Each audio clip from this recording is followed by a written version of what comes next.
Hello, my name is Ernie Adams, Detective Sergeant for the Game Enforcement Unit with the Rhode Island State Police. I also serve as the Vice President and Legal Committee Chairman for the Rhode Island Council on Problem Gambling. The following is an information and training video on problem gambling that Council has put together to educate all Rhode Island law enforcement and court professionals on the effects of problem gambling, as well as to provide information on an initiative that the Council has developed and established in the court process. This judicial initiative will assist in providing treatment to those experiencing problem or disordered gambling, in addition to any additional sanctions or conditions imposed by the court. The following video includes important information for understanding those that are most susceptible to problem gambling, how to recognize problem gambling, crimes that are typically associated with problem gambling, and the treatment service options that are available. After reviewing this training video, you're not expected to be an expert, but hopefully you have a better understanding of the issue and how the Council's initiative can be used. On behalf of the Rhode Island Council on Problem Gambling, thank you for taking the time to educate yourself on the identification and effects of problem gambling on our residents and visitors here in Rhode Island. I hope you enjoy this presentation. Stay safe. Welcome to Second Chance, a presentation on problem gambling for law enforcement and court professionals, presented by the Rhode Island Council on Problem Gambling. So, what are our learning objectives? In this session, we aim to achieve several key goals. Firstly, we'll define gambling, exploring its various forms and implications. Next, we'll delve into the parallels between problem gambling and substance use disorder, highlighting their similarities and differences. Additionally, we'll examine the intersection of gambling and crime, understanding the role it plays in societal context. Finally, we'll equip you with the knowledge and skills necessary to make referrals to treatment for problem gambling or gambling disorder through a judicial initiative the Council developed for our court process, empowering you to support individuals in need effectively. By the end of this session, you'll have a comprehensive understanding of gambling-related issues and be ready to take meaningful steps towards addressing them in your respective positions in law enforcement and the judiciary. Gambling is defined as any betting or wagering, whether or not money is involved, and the outcome is based on chance. Risking something of value on the outcome of an event when the probability of winning is less than certain. David A. Korn and Howard J. Schaefer.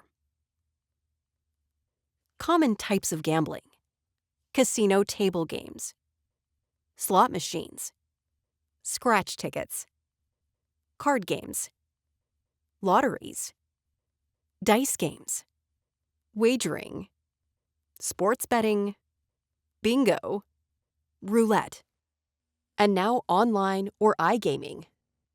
In our exploration of the world of gambling, it's essential to understand the different types of gamblers one might encounter. Let's break it down. Social or recreational.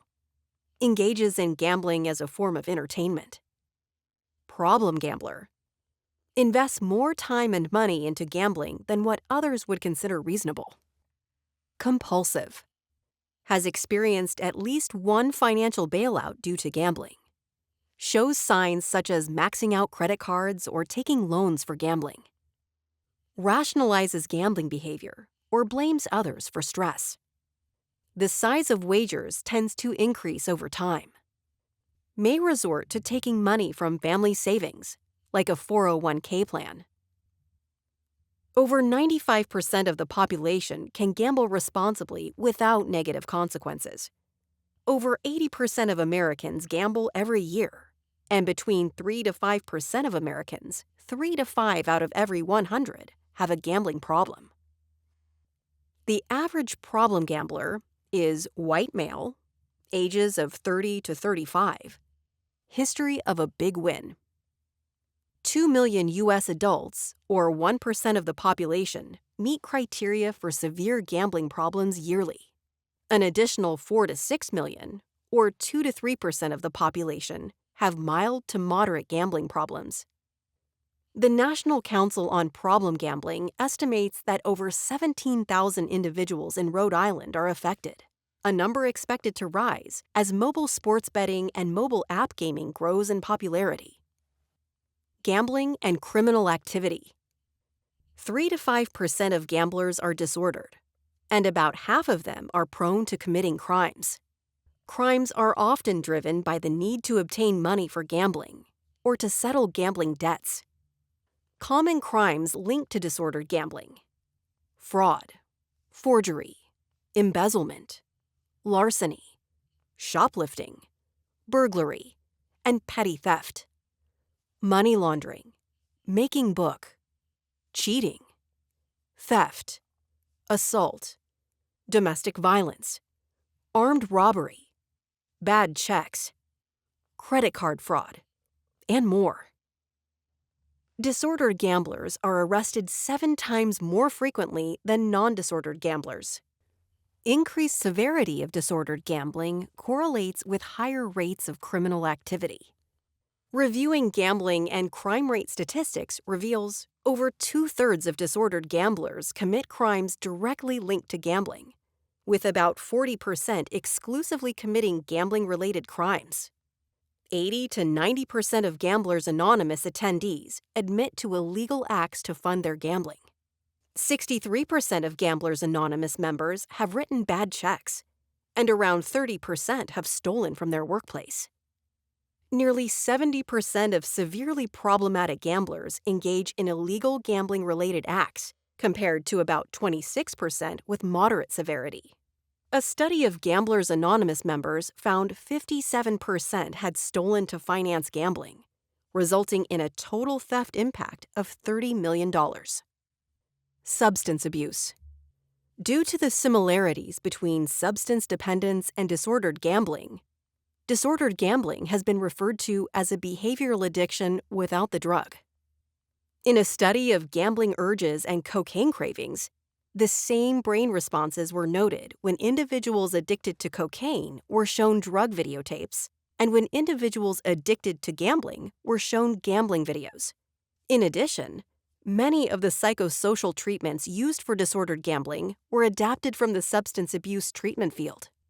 Problem drinkers are 23 times more likely to have a gambling problem than individuals without alcohol problems. 60% are smokers. Similarities between substance abuse and gambling addiction include preoccupation, lack of control, ambivalence, substance use, depression, escapism, family dysfunction, chasing highs, need for immediate gratification, feelings of shame, comorbidity, difficulty in detection, engagement in fantasy or dream life, lack of self-limitation, ability to continue functioning in job and family roles, risk of suicidality, feelings of hopelessness, financial consequences such as extreme debt, impact on family finances, social perception of gambling, limited resources, and solitary behavior. Suicide. Disordered gambling and suicidal thoughts co-occur at an alarming rate. Nearly 1 in 5 patients seen for suicidal ideation met the criteria for disordered gambling. Another study on the disordered gambling-suicide link found that approximately half of respondents with disordered gambling were also found to experience suicidal ideation. On average, 1 problem gambler commits suicide every day. Researchers estimate that more than 80% of people with gambling disorder never seek treatment. About 32% of individuals struggling with a problem with gambling consider taking their own lives. Of those considering taking their own lives, approximately 1 out of 5 makes an attempt. Problem gamblers have the highest rate of suicide of any addicted group, about twice the rate of other addictions. Veterans and first responders. Problem gambling is an often overlooked issue among veterans and first responders. Low rates of screening for gambling disorder among active duty service members is likely leading to underreporting and undiagnosed individuals with gambling problems. Veterans in treatment for PTSD may be as much as 60 times more likely to have a gambling problem than age-matched members of the general population. Rates of depression among veterans have been shown to be as high as 76%. Lifetime problem gambling, 10% of U.S. military veterans. Lifetime gambling disorder, 3% of U.S. military veterans. 40% of veterans who seek treatment for problem gambling have reported a previous suicide attempt. Research indicates 12.3% of first responders have a gambling problem, scoring greater than 5 on the Problem Gambling Severity Index Scale, or PGSI. This number is lower than expected, possibly due to individuals' fear of asking for help. Stigma. Did you know that in the general population, about 6.6% struggle with substance use issues? Now, when it comes to firefighters, around 29% deal with alcohol-related concerns, while 10% also grapple with drug-related issues. Similarly, EMTs face challenges, with approximately 40% experiencing problems with either alcohol or drugs. And for police officers, within the first 2 years on the job, the rate of substance use issues is 27%, rising to 36% after 4 years. Problem-solving courts. Due to the popularity of the drug court model, many jurisdictions began creating other problem-solving courts. Jurisdictions across the country have expanded the drug court model to include other specialty courts, including mental health courts, tribal courts, re-entry courts, DWI courts, juvenile drug courts, domestic violence courts, veterans courts, and many others. Today, jurisdictions in the United States run almost 3,000 drug treatment courts and more than 1,000 other problem-solving courts, most of which are based on the original drug court model. However, while a few states have experimented with pretrial gambling diversion programs, dedicated gambling specialty courts are notably missing from the many and varied specialty courts that exist in almost every state in the country. The Council has developed a protocol to help address problem gambling in our courts. In Rhode Island, gambling addiction evaluation and/or treatment can be court-ordered for offenses whereas problem gambling may have been a factor. This is accomplished during arraignment as a condition of bail, where an evaluation to determine if problem gambling is present and may be a factor in the criminal offense can be requested by the prosecution officer or attorney, defendant, defense attorney, and/or judge. This will typically occur in the district court during initial arraignment on any criminal charge. Misdemeanor offenses. Not guilty plea. As a condition of bail, court-ordered evaluation with problem gambling services, or PGS, to determine if problem gambling is confirmed and treatment need be pursued. Referral to pretrial services with a PGS evaluation. Guilty or nolo contendere plea. As a condition of sentence, court-ordered evaluation with PGS to determine if problem gambling is confirmed and treatment to be completed as part of sentence. Felony offenses. No plea entered at district court. As a condition of bail, court-ordered evaluation with PGS to determine if problem gambling is confirmed and treatment need be pursued. Referral to pretrial services with a PGS evaluation. An important note: the evaluation and/or treatment for problem gambling is in conjunction with any other court-imposed sanction, not in lieu of any sanctions. The Council's efforts are to address the presence of problem gambling and absolutely does not excuse or mitigate any individual's responsibility for any type of criminal activity. The Rhode Island Council on Problem Gambling, in collaboration with Problem Gambling Services, has provided reference cards to district court for referrals in these matters. In conclusion, how do you recognize problem gambling? Asking open-ended questions during the investigation or interviews. How much are you gambling? Why did you blank? How much have you lost? Do you have a gambling problem or addiction? Has gambling negatively impacted your life? Problem gambling services. Free treatment services for those who are uninsured or underinsured. Screening and assessment. Treatment recommendations. 27 treatment providers throughout the state of Rhode Island. Family counseling. Individual counseling. Maintain 24/7 helpline for real-time referrals for assessment. Self-exclusion program in collaboration with Bally's. Support groups. As legalized gambling continues to expand in Rhode Island, the Council will continue to establish creative and innovative methods to bring education and awareness to this important area in our society.